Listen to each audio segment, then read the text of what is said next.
What is the Voluntary Provident Fund? Well, think of it as an extension of the Employee Provident Fund (EPF) in India.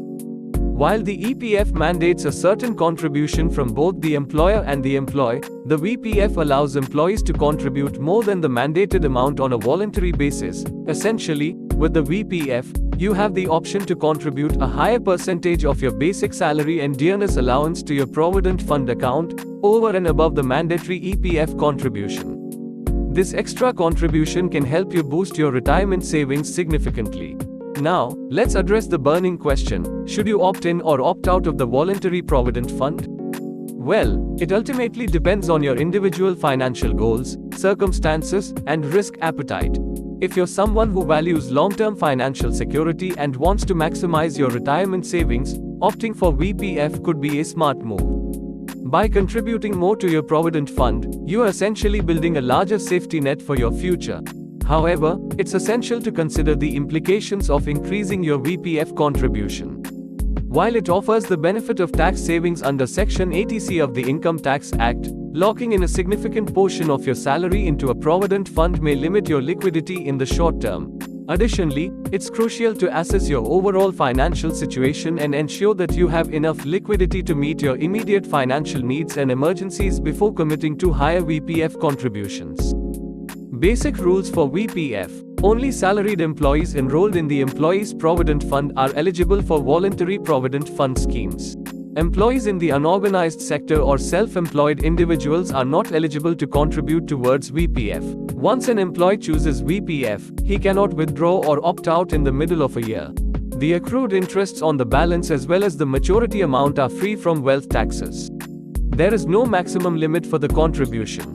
An employee is free to contribute as much as 100% of his salary. However, the employer might choose to adhere to the mandated amount.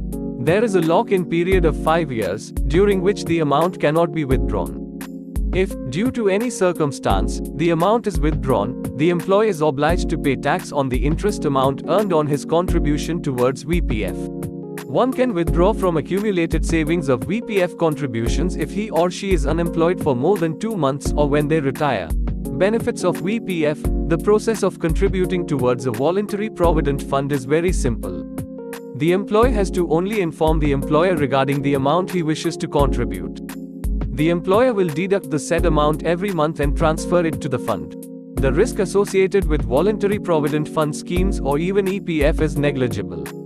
As it is owned and managed by the government, it is one of the safest avenues to invest in. Another advantage is that if the employee chooses to change his job, the employee's provident fund account and the balance can be easily transferred. The employee has to intimate his new employer about his preference for the voluntary provident fund. In conclusion, the decision to opt in or opt out of the Voluntary Provident Fund should be made after careful consideration of your financial goals, risk tolerance, and liquidity requirements.